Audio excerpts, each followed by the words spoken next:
ఈరోజు మన వెల్ఫేర్ హాస్టల్స్లో వాళ్ళ కోసం విద్యార్థులకు ఇస్తున్న డైట్ ఛార్జెసో లేకపోతే కాస్మెటిక్ ఛార్జెసో లేదా ఇన్ఫ్రాస్ట్రక్చర్ మీద అవి స్టేడియంలు కావచ్చు, వాళ్ళకున్న వసతులు కావచ్చు, చాలాసార్లు టీవీలలో పేపర్లలో చూస్తుంటాం.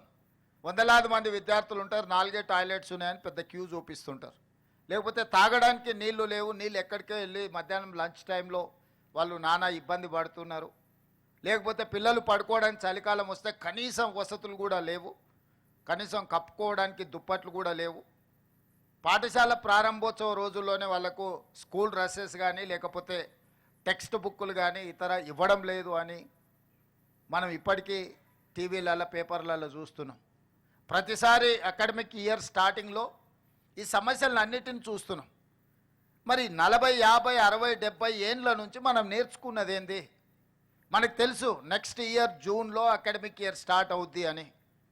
మరి జూన్లో స్కూల్స్ కాలేజీలు స్టార్ట్ అవుతున్నాయంటే మనం ఒక సంవత్సరం ముందు నుంచే నెక్స్ట్ ఫైనాన్షియల్ ఇయర్కి ప్రణాళిక చేసుకొని ఏ విధంగా వాళ్ళకు స్కూల్ డ్రెస్ల నుంచి మొదలు పెడితే వాళ్ళకు పాఠ్యపుస్తకాల వరకు విత్ ఇన్ ద టైం అందించాలి అన్న ఆలోచన మనం ఎందుకు ప్రణాళికబద్ధంగా చేసుకోలేకపోతున్నాము?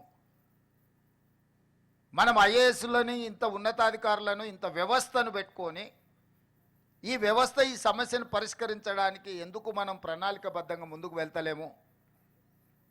ఇది ప్రభుత్వ పరంగా మనం ఆత్మ పరిశీలన చేసుకోవాల్సిన అవసరం ఉన్నది. పిల్లలు అకాడమిక్ ఇయర్ స్టార్ట్ అయినాక పుస్తకాలు రాకపోతే 6 నెలల తర్వాత మనం ఇస్తే ఏం ప్రయోజనం? ఆ స్కూల్ పిల్లలకి ఇవ్వాల్సిన స్కూల్ డ్రెస్సులు విత్ ఇన్ ద టైం ఇవ్వకపోతే వాటి ప్రయోజనం ఏంది? ఇట్లాంటి సమస్యల్ని ప్రతి సంవత్సరం వచ్చే సమస్యలు శాశ్వతంగా వీటికి ఒక పరిష్కారం చూపించాల్సిన బాధ్యత పాలకుల మీద, ప్రభుత్వం మీద, ఉన్నత అధికారుల మీద ఉన్నది. ఈ బాధ్యత నుంచి మనం తప్పించుకోలేము, ఈ బాధ్యత నుంచి మనం పారిపోలేము. ఈ బాధ్యతను సామాజిక బాధ్యతగా మనం తీసుకోవాల్సిన అవసరం ఉన్నది. అదేవిధంగా నిన్న మనం చాలా హాస్టల్స్ వీటిలో ఫుడ్ పాయిజన్ అయినట్టు పిల్లల్ని హాస్పిటల్కు తీసుకెళ్ళి ఈ మధ్యకాలంలోనే ఒక అమ్మాయి చనిపోవడం అనేది ఆ తల్లిదండ్రులకు ఎంత బాధ ఉంటుంది. ఆర్థిక పరిస్థితి బాలేకపోవడం వల్ల తల్లిదండ్రులు వాళ్ళ పిల్లల్ని హాస్టల్స్లో పెడుతుండ్రు, కానీ వాళ్ళ పిల్లల మీద ప్రేమ లేక కాదు కదా. వందలాది కోట్ల రూపాయలు సంపాదించిన తల్లిదండ్రులకు వాళ్ళ పిల్లల మీద ఎంత ప్రేమ ఉంటుందో, రోజు కూలీ చేసుకున్న పేదవాడికి కూడా తన కన్న బిడ్డల మీద అంతకంటే ఎక్కువ ప్రేమ ఉంటుంది తప్ప తక్కువేం ఉండదు. శ్రీమంతులకు వాళ్ళ పిల్లల పట్ల ఎక్కువ ప్రేమ ఉంటుంది, పేదలకు ప్రేమ తక్కువ ఉంటుంది అన్న భావన సరైనది కాదు.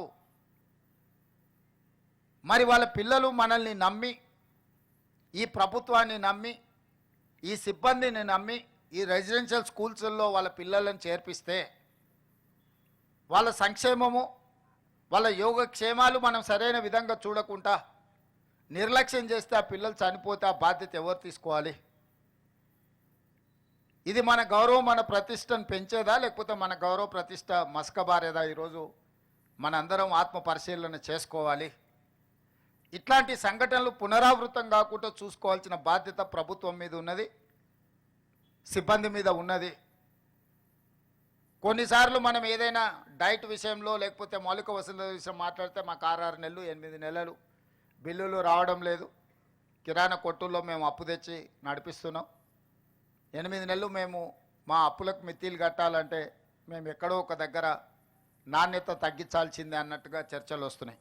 అందుకే ఈనాడు ప్రభుత్వం స్పష్టంగా నిర్ణయం తీసుకున్నది, ఎవ్రీ మంత్ 10th లోపల గ్రీన్ ఛానల్ ద్వారా అన్ని నిధులు ఈ రెసిడెన్షియల్ స్కూల్స్కి, హాస్టల్స్కి, కాలేజెస్కి సంబంధించిన ప్రతి రూపాయి 10 తారీఖు లోపల గ్రీన్ ఛానల్ అడగాల్సిన పని లేకుండా స్ట్రైట్గా వాళ్ళ ఖాతాలకు పోయే విధంగా, అది డైట్ ఛార్జెస్ కావచ్చు, కాస్మెటిక్ ఛార్జెస్ కావచ్చు, ఇతర విద్యా సంస్థల నిర్వహణకు సంబంధించిన నిధులు ప్రతి నెల 10 తారీఖు లోపల ఆటోమేటిక్గా విడుదలయ్యేటట్టు ఈ మధ్యనే ఆర్థిక శాఖ మంత్రి గారికి, అధికారులకు నేను ఆదేశాలు ఇవ్వడం జరిగింది.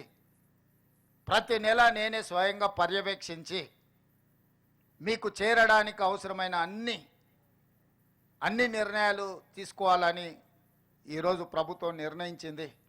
అదేవిధంగా గతంలో మీ స్కూల్ డ్రెస్లు ఎవరో ప్రైవేట్ కంపెనీలకు ఇస్తే వాళ్ళు సెప్టెంబర్, అక్టోబర్ వస్తే కూడా అప్పుడప్పుడు డిసెంబర్ వరకు కూడా కొన్ని విడతలుగా స్కూల్ డ్రెస్సులు ఇచ్చేవాళ్ళు. ఆ విధానాన్ని మార్చి సెల్ఫ్ హెల్ప్ గ్రూప్ మహిళా సంఘాలకు ఈ స్టిచ్చింగ్ బాధ్యత మొత్తం రాష్ట్రంలో ఉండే 65 లక్షల మంది మహిళా సంఘాలకు పాఠశాల పిల్లల యొక్క డ్రెస్సులు కుట్టే బాధ్యత వాళ్ళకిచ్చి 25 రూపాయలు ఉన్నదాన్ని 75 రూపాయలకు పెంచి ఈరోజు వాళ్ళందరికీ ఇవ్వడం ద్వారా మొన్నటి స్కూల్స్ ప్రారంభం రోజే ఒక్కొక్క జత ఆ రోజే మొదటి రోజే వాళ్ళందరికీ కూడా ఇవ్వడం జరిగింది. వాళ్ళ బట్టలు వాళ్ళకి అందుబాటులో ఇవ్వడమే కాకుండా టెక్స్ట్ బుక్కులు కూడా మొదటి రోజే ఇచ్చే విధంగా మన ప్రభుత్వం వచ్చినాక చర్యలు చేపట్టింది. ఇదే కాకుండా ఈరోజు రైతులకు ఉచితంగా కరెంట్ ఇస్తున్నాం, పేదవాళ్ళకి ఇంటికి 200 యూనిట్లు ఉచితంగా కరెంట్ ఇస్తున్నాం. మరి రైతుకు వ్యవసాయానికి 24 గంటలు ఉచితంగా కరెంట్ ఇచ్చి పేదవాడి ఇంటికి 200 యూనిట్లు ఉచితంగా కరెంట్ ఇచ్చినప్పుడు చదువుకునే విద్యార్థులకు పాఠశాలల్లో ఉచిత కరెంటు ఎందుకు ఇవ్వకూడదు? వాళ్ళ కంప్యూటర్స్ ఇచ్చినా, వాళ్ళకి ఇతర ఏ ఎక్విప్మెంట్ ఇచ్చినా పాఠశాలలలో కరెంటు బిల్లులు కట్టకపోవడం వల్ల, కరెంటు లేకపోవడం వల్ల వాటిని ఉపయోగించలేకపోతున్నారు. అందుకే రాష్ట్ర ప్రభుత్వం స్పష్టంగా నిర్ణయం తీసుకొని ఆల్ రెసిడెన్షియల్ ఆర్ గవర్నమెంట్ స్కూల్స్కి అంతా ఉచితంగా కరెంట్ ఇవ్వండి అని ఆదేశాలు ఇచ్చినాము. ఈరోజు ప్రభుత్వ ఆధ్వర్యంలో నిర్వహిస్తున్న ఏ స్కూల్స్ కానీ కాలేజీలు కానీ ఏవైనా ₹1 కూడా కరెంటు బిల్లు కట్టాల్సిన అవసరం లేదు. వాళ్ళకు ఉచిత కరెంటు ఇవ్వడం ద్వారా వాళ్ళ విద్యా ప్రమాణాలు పెంచాలి అని చెప్పి ఈరోజు స్పష్టంగా మన ప్రభుత్వం నిర్ణయం తీసుకున్నది. ఇదే కాకుండా ఈరోజు డైట్ ఛార్జెస్ మెనూను కూడా మనం రిఫార్మ్ చేసుకొని ఒక మంచి డైట్ ఛార్జెస్ ఇవ్వడమే కాకుండా అధికారులను కూడా ప్రతిరోజు మీతో పాటు తినే విధంగా మీ బోధన సిబ్బంది, బోధనేతర సిబ్బంది, కలెక్టర్లకు, జిల్లా స్థాయి అధికారులకు కూడా నేను ఆదేశాలు ఇచ్చిన. ఖచ్చితంగా వారంలో మీరు 2 రోజులు 3 రోజులు ఈ పాఠశాలలు పర్టికులర్గా రెసిడెన్షియల్ స్కూల్స్ విజిట్ చేయాలా, విద్యార్థులతో కూర్చొని భోజనం చేయాలి, భోజనం యొక్క నాణ్యత ఏ విధంగా ఉందో రిపోర్ట్ చేయాలి. అదేవిధంగా ఎమ్మెల్యేలకు, మంత్రులకు కూడా వాళ్ళు ఎక్కడ క్షేత్రస్థాయిలో విజిట్లకు పోయినా తప్పకుండా పాఠశాలల్ని సందర్శించాలి అని చెప్పి ఆదేశాలు ఇవ్వడం జరిగింది. ఐఏఎస్, ఐపీఎస్ అధికారులు కూడా ఇక ముందు మీ దగ్గరకు వచ్చి మీ లోకల్గా ఉండే ఎస్ఐలు, ఎంఆర్ఓలు, ఎంపీడీఓలే కాదు, మీ జిల్లా కలెక్టర్లు, మీ జిల్లా ఎస్పీలు, ఉన్నతాధికారులు కూడా మీ పాఠశాలల్లోకి వచ్చి మీ పిల్లలందరినీ కలిసి అసలు మీకున్న సాధక బాధకాలు తెలుసుకొని మీ బోధన విషయంలో కానీ, మీ భోజన విషయంలో కానీ ఉన్న నాణ్యత ప్రమాణాలను పరిశీలించడానికి అధికారులందరికీ ఆదేశాలు ఇవ్వడం జరిగింది. ఇంక్లూడింగ్ చీఫ్ సెక్రటరీ క్షేత్రస్థాయిలో పర్యటనలు చేయమని మన ప్రభుత్వం ఆదేశాలు ఇచ్చింది. భవిష్యత్తులో మీ కలెక్టర్లు, మీ ఎస్పీలు మీ దగ్గర వచ్చి కూర్చుంటారు. మీరు వాళ్ళని చూసి ఇన్స్పైర్ కావచ్చు. ఐఏఎస్, ఐపీఎస్లు అయితే ఏ రకంగా మీరు రాణించవచ్చో, భవిష్యత్తులో మీకు ఒక రోల్ మోడల్ ఉండాలి అని అంటే ప్రజాప్రతినిధులతో పాటు ఉన్నతాధికారులు కూడా మీ హాస్టల్స్ మీ దగ్గరికి వస్తే ఖచ్చితంగా వాళ్ళందరూ కూడా మిమ్మల్ని ఇన్స్పైర్ చేసే అవకాశం ఉంటుంది. వాళ్ళకు కూడా అందుకే ఆదేశాలు ఇచ్చినాం. ఇదే కాకుండా ఈరోజు డాక్టర్లుగానో, లాయర్లుగానో, ఇంజనీర్లుగానో, ముఖ్యంగా ఇంజనీరింగ్ సైడ్ ఎవ్రీ ఇయర్ మనం ఆల్మోస్ట్ 1,00,000 నుంచి 1,10,000 మంది ఇంజనీరింగ్ విద్యార్థులు పట్టాలు తీసుకొని బయటకు వస్తారు. ఉద్యోగాలు 10,000 మందికి కూడా వస్తలేవు.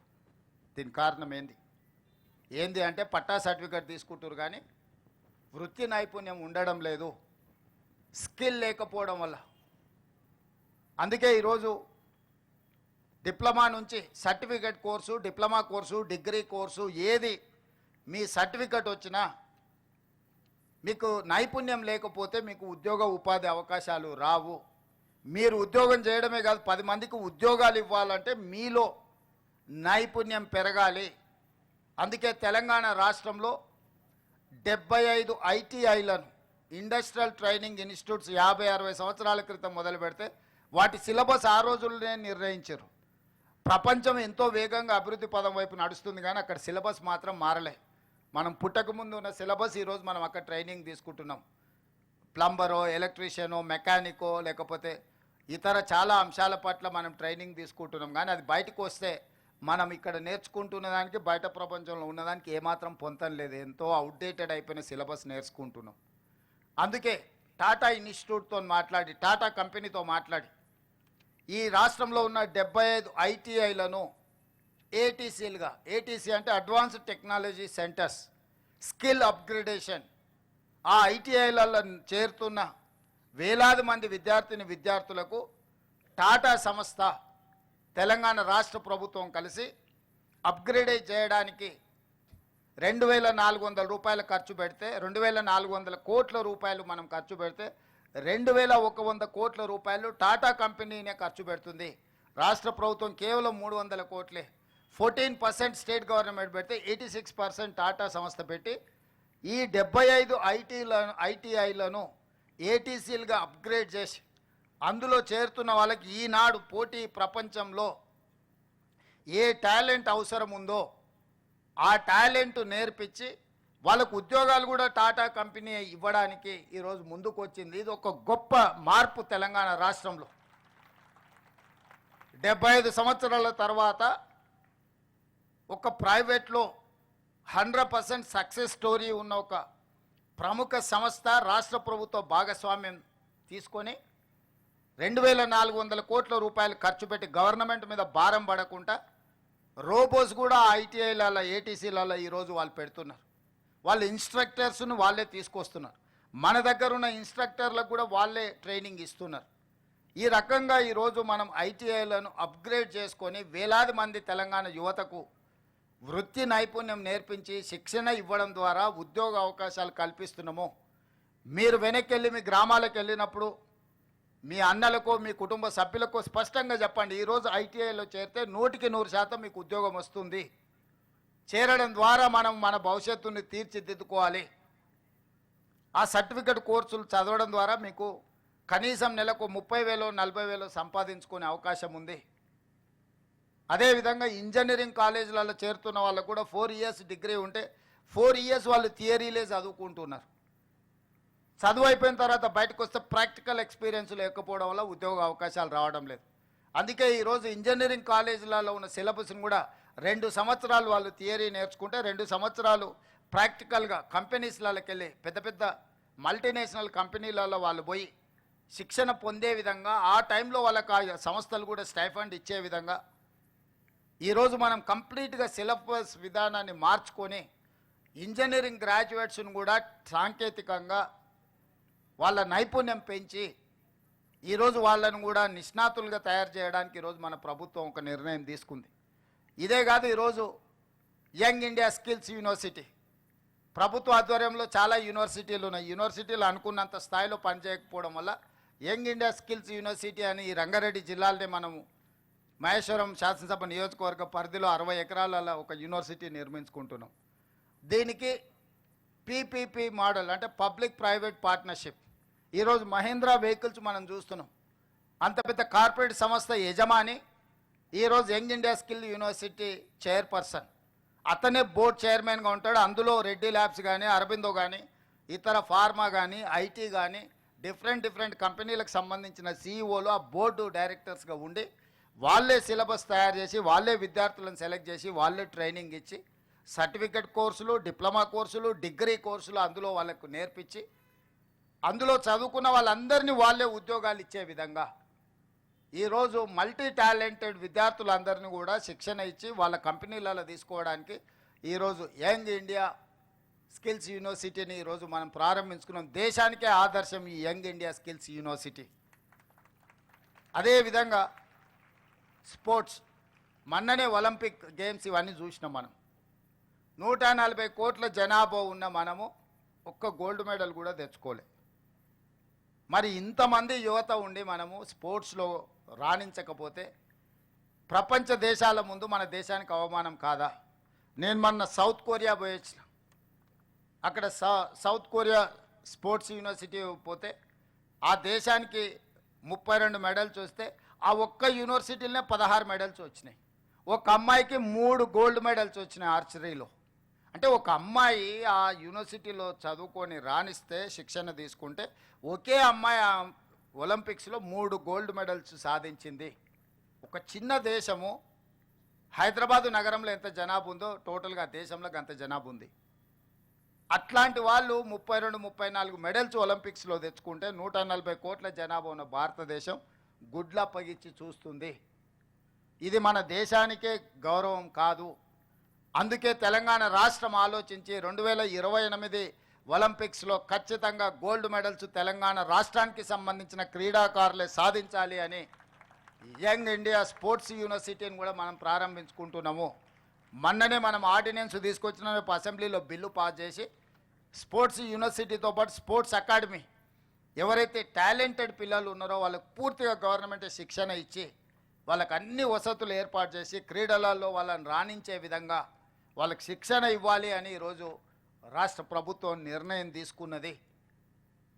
ఈరోజు మనము క్రీడలలో రాణించకపోతే మన దేశం యొక్క గౌరవం ప్రతిష్ట ప్రపంచ దేశాల ముందు రాణించదు.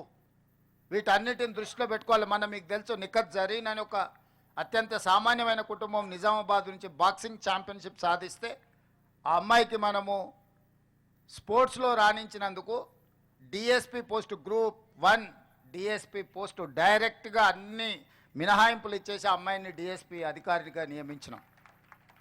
సిరాజ్ క్రికెట్లో రాణిస్తే అతనికి ఎడ్యుకేషన్ లేకపోయినా అతనికి పూర్తిగా రిలాక్సేషన్ ఇచ్చి అతను కూడా డిఎస్పి ఉద్యోగం ఇచ్చినాం.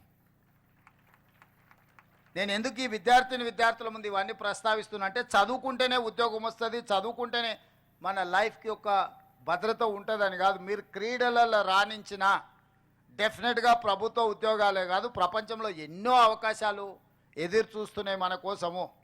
క్రీడలలో రాణించండి. మల్టీ టాలెంటెడ్ ఇంతకుముందు అక్కడ పిల్లలు మరి వాళ్ళు ట్రైనింగ్ ఎవరు ఇచ్చినో అద్భుతంగా మృదంగ వాద్యం కానీ లేకపోతే ఇక్కడ నందకిషోర్ అబ్బాయి పాడిన విధానం కానీ ఇవన్నీ మీలో ఉన్న దాగిన మట్టిలో మాణిక్యాలు. మీరు వీటిని మీలో ఉన్న ఎక్స్ట్రా టాలెంట్ ఏది ఉందో టీచర్స్ కానీ ఇక్కడ ఉండే సిబ్బంది కానీ నా సూచన ఎక్స్ట్రా టాలెంటెడ్ స్టూడెంట్స్ని పికప్ చేయండి. అది స్పోర్ట్స్ కావచ్చు, గేమ్స్ కావచ్చు, అదర్వైజ్ అదర్ టాలెంట్స్ ఏవైనా ఉంటే వాళ్ళని గుర్తించండి, వాళ్ళకి శిక్షణ ఇప్పిద్దాము. వాళ్ళు భవిష్యత్తులో బాగా రాణించే విధంగా ప్రభుత్వం వాళ్ళకి అన్ని రకాల వసతులు మనం ఏర్పాటు చేద్దాము. మల్టీ టాలెంటెడ్ ఎడ్యుకేషనల్ హబ్గా మన వెల్ఫేర్ స్కూల్స్ని, కాలేజీలని, వెల్ఫేర్ హాస్టల్స్ని తీర్చిదిద్దాలి. అదేవిధంగా మా యాదయ్య గారు రోడ్ల గురించి కలిసినప్పుడల్లా ఖచ్చితంగా చేవెళ్ళ నియోజకవర్గానికి సంబంధించి అభివృద్ధి గురించి అడుగుతూనే ఉంటాడు. అదేవిధంగా ప్రిన్సిపాల్ గారు కూడా ఇక్కడ టాయిలెట్స్ విషయంలో కానీ, క్లాస్ రూమ్స్ కానీ, అదేవిధంగా స్టేడియం గురించి వీటన్నిటి గురించి అడిగినారు. తప్పకుండా ఇక్కడ శ్రీధర్ అధికారిగా ఉన్నారు, వారికి సూచన చేస్తున్నా ఈ Chilkur residential social welfare residential స్కూల్స్కి ఏ ఒక్కటి కూడా తక్కువ ఉండడానికి వీల్లేదు. ఎనీ అదర్ కార్పొరేట్ స్కూల్తోని మనం కాంపిటీట్ చేయాలి. దీనికి కావాల్సిన అన్ని అంశాలను 360 డిగ్రీస్ మీరు పరిశీలించి అన్ని ప్రతిపాదనలు తీసుకొని రండి. మనం తక్షణమే వీళ్ళకు మంజూరు చేద్దాము. ఒక మంచి వాతావరణం, ఒక గుడ్ అట్మాస్ఫియర్.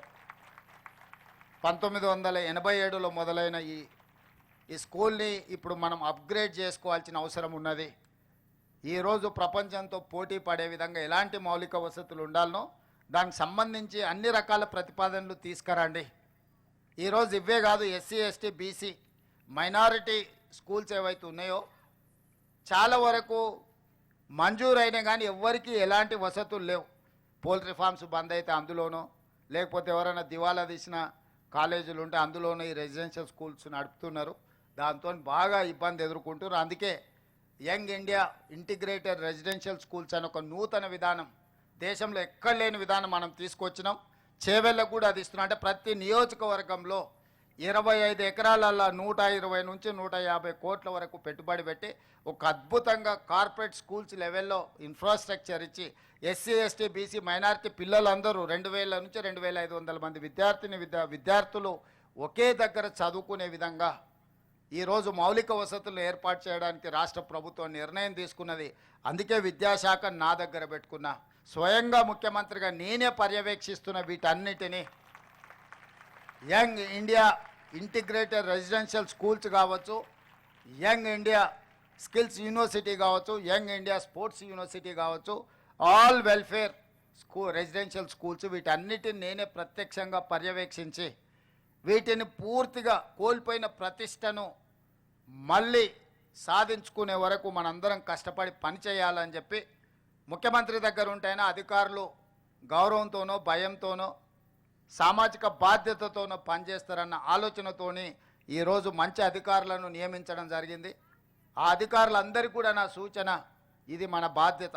ఈ పిల్లలు మన పిల్లలు, వీళ్ళు ఎవరో కాదు, వాళ్ళు అనాథలు కాదు, వాళ్ళు ఈ ప్రభుత్వం ఈ రాష్ట్రం యొక్క సంపద.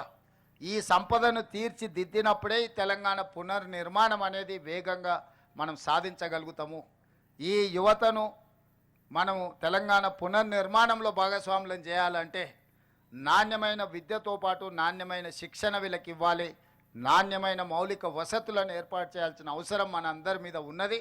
దానికి సంపూర్ణంగా ఎన్ని వేల కోట్ల రూపాయలని ఈసారి విద్యాశాఖకు 21,000 కోట్ల రూపాయలు కేటాయించినము. భవిష్యత్తులో ఇంకా నిధులు పెంచుతాము.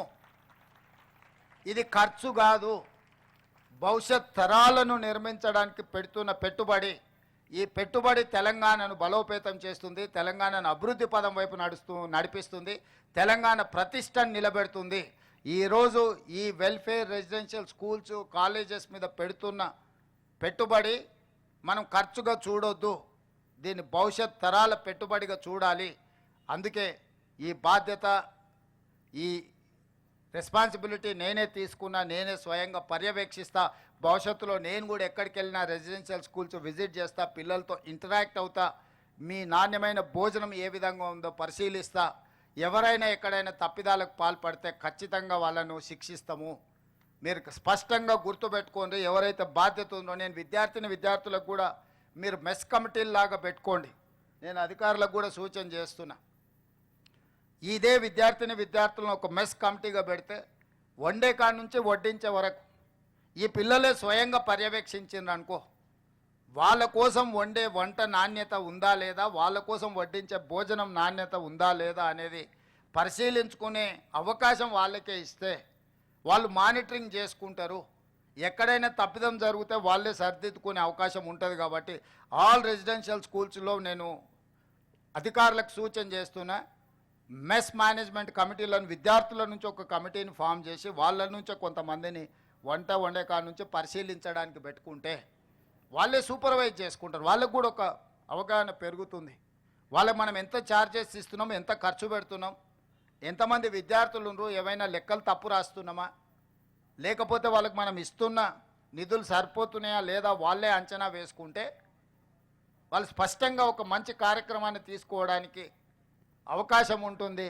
మెస్ మేనేజ్మెంట్ కమిటీలలో కూడా ఈ పిల్లల్నే భాగస్వాములను చేసి ఆ కమిటీలుగా వేయాల్సిందిగా అధికారులకు ఆదేశాలు ఇస్తూ, మీ అందరికీ మరొక్కసారి ఇప్పటివరకు ఇక్కడ మీ నైపుణ్యాన్ని ప్రదర్శించిన విద్యార్థులకు, అదేవిధంగా నిఫ్ట్లో కానీ లేకపోతే ఇతర డాక్టర్స్గా మీ ఇతర IIT IITలో సెలెక్ట్ అయిన విద్యార్థులకు అందరికీ శుభాకాంక్షలు తెలియజేస్తూ మీ అందరి దగ్గర సెలవు తీసుకుంటున్నా. ధన్యవాదాలు మిత్రులారా.